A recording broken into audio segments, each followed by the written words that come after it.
What's it like to play a 6'2" person as a 4 odd dwarf? He's 5'2". Is he 5'2"? He's 5'2". It's Now not that see? small, is it? It's not really? that small. How tall are you?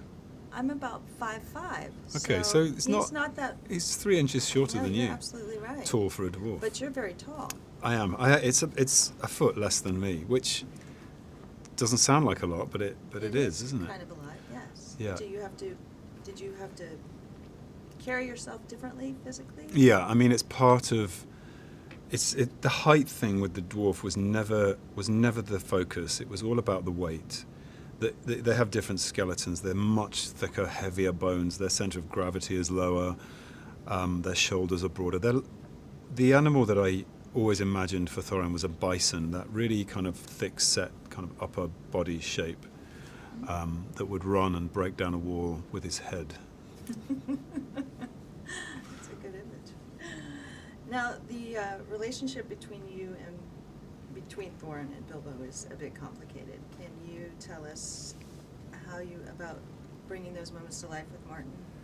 How that was? Yeah, I mean, it is complicated and complex, and one never really knows how it's going to manifest itself according to the edit and the cut and the choices that Pete makes after we've shot. So we really did shoot many choices for him so that he can shape that relationship as much as we could.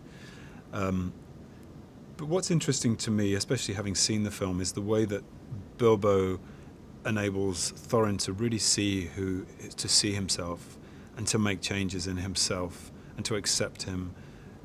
He was very anti-Hobbit in movie 1. He starts to realize that Bilbo is his greatest asset, and that relationship becomes much more intense in movie 3, where he becomes a single confidant. So seeing that evolve through movie 2 is really interesting. Can you talk about Thorin's journey as he gets so close to his goal yet faces all these obstacles like the elves and the giant spiders and what he's going through? Yeah, I mean, I think in this middle piece you really see Thorin at his lowest point and at his highest point as well. You know, being captured by Thranduil and thrown into his dungeon, stripped of every possible means he has to get to the mountain and finish his quest, is possibly the lowest he'll ever come. To getting to the door and opening it and breathing the air of Erebor once more, that moment fills him with such joy, such achievement. But mixed into that is the danger that he then has to face. Now, what has the experience of working with Peter Jackson been like for you? It's really changed me, I think, as an actor. I think it's made me lighten up a bit, have a bit more fun if I can, to not ever underestimate the imagination and that sense of play, and to never really disregard anything. Any idea is valid, and bring it to the playground and throw it in there and see if it works.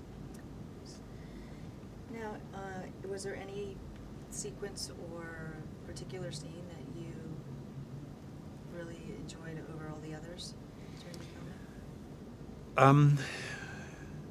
I think the moment when they enter the mountain I really enjoyed playing it, because for the rest of the journey it's thrills and spills and fighting and action and adventure, and this is one moment which was very still and sacred and spiritual, and I really enjoyed the location that they built for us, the set, and just that feeling of opening the door. It's everything they've wished for, and it's a great moment for Thorin and the Dwarves. Now, did this give you a deeper understanding, I would imagine, of the book itself after filming this story? Were you familiar with the books before? Yeah, I looked at the books when I was maybe 7 years old. It took me to his other works and to Peter's films. I haven't actually been back and looked at the books since filming, but it would be interesting to do that, I think, to sort of relive it back to Tolkien's words. And how is traveling to New Zealand and working with the other film talent? Is that a good experience? It's possibly the best part of the job, really. The fact that I get to do this incredible role in a movie that I'm dying to be in, and to then shoot it in a place that I've never been to before. It's the other side of the planet. It's the most spectacular, pristine wilderness I've ever been to. It doesn't really get much better than that.